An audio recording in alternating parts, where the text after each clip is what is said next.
It's a pleasure to be with you today, this fifth Sunday of Easter, Mother's Day weekend, and to listen to Jesus' words in the Gospel of John.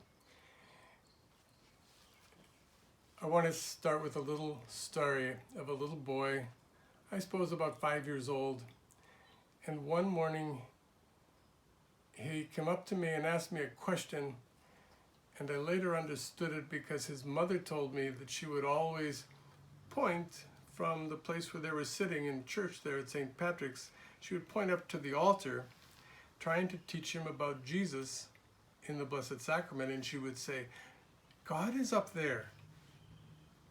Well, the little boy was looking at me. He couldn't see the little piece of bread. So after Mass, he came up to me and said, "Are you God?" And I said to him, "Well, no, I'm not, but I'm one of God's sons. And God's first son, Jesus, sent me here to teach you something, to teach you that you are one of God's sons and that you are going to be Jesus' friend all your life." And I tell you the story because it makes me think that sometimes we might make an error in the way we teach our children about where God is. I believe with all my heart that God is present and Jesus' Spirit brings us together on Sunday morning when we're at church. But God is not limited to just that one space during that 1 hour on Sunday. And I think we have to be ready to teach our children that they will find God in people that don't even come to church. Jesus once said to his friends, I noticed you talking to that man over there. Why did you send him away?" "Oh," they said, "he was teaching people the things that you say, but he wasn't one of us. He didn't belong to our group." And Jesus said, "Well, why did you do that? If he was teaching the things we teach, then he is with us. He's not against us." And I say that because all around you during these weeks when we are away from church, we should be seeing Jesus in people who are saying good things and telling us the truth. Jesus says in the gospel today, "I am the truth."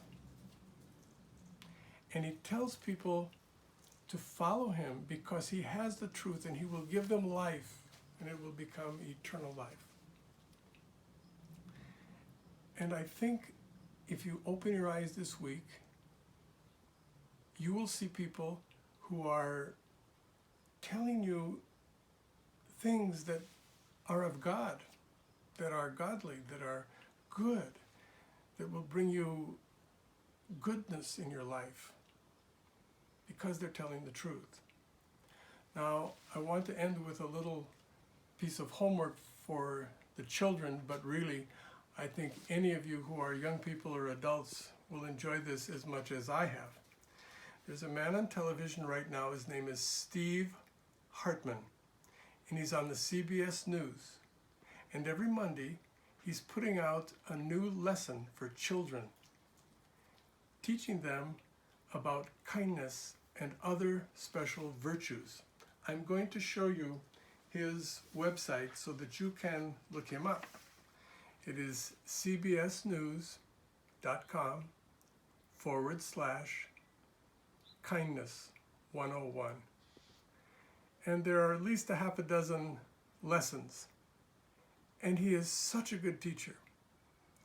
And the one in particular I want you to look for this week, if you scroll down to the one titled Honesty, he has some wonderful stories for you children to understand what it means to be honest. And I would simply add to it that if you learn honesty, you will begin to understand who Jesus is and how much he loves you. And as I told a little boy, Jesus will be your friend all your life. And when you see the people in this story, how honest they are, you will want to be with Jesus all your life. Have a beautiful Easter Sunday and a wonderful, wonderful Mother's Day. And I know all you children are going to hug your mothers and to bless them. God bless you.